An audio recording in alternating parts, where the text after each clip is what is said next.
So yung i-upgrade natin kay Bogart mga idol, walang iba kundi yung Yo, what's up mga idol? Update kay Bogart, nakatakip syempre, nabibilad.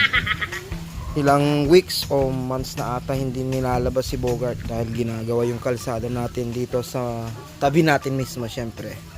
Ito. Yan mga idol oh. Di ba? Bagong gawa yan. So anyway, papakita natin ang upgrade natin bago sasabog ulit sa motor show. So, let's G. Hold up.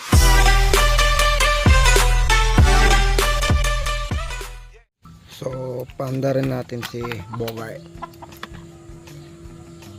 Yan o.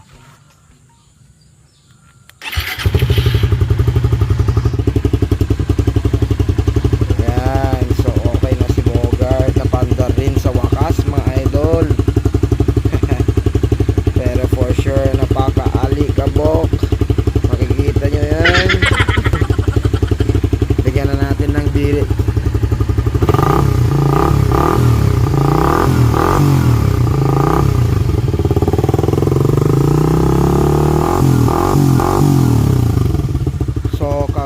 So kalkal pipe siya mga idol.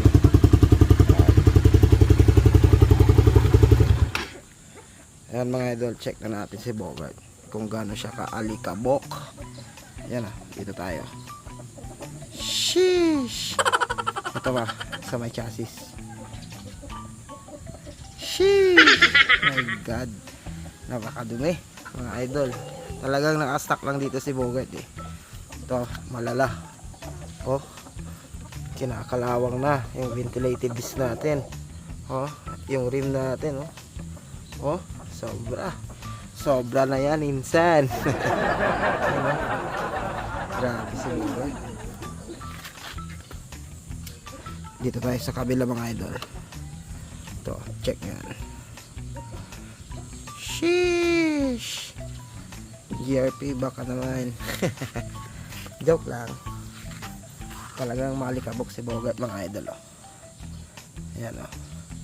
So as I said mga idol, marami tayong videos na hindi pa naka-upload kasi hindi pa natin na i-edit. So abang-abang lang dahil syempre alam nyo na mga idol, busy din tayo. So yung i-upgrade natin kay Bogart mga idol, walang iba kundi yung bolts natin. Syempre ito mga idol, papalitan natin yan.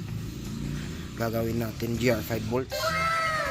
Nga pala mga idol, ito din yung upgrade natin, yung visor natin. Syempre yung dati natin na pinaka-carbon natin ay nabenta na, so magpapalit na tayo. Yan, visor, lid cover or batok, tapos yung tail light cover natin mga idol. Yan, magiging carbon na rin. So ito lang muna sa ngayon mga idol.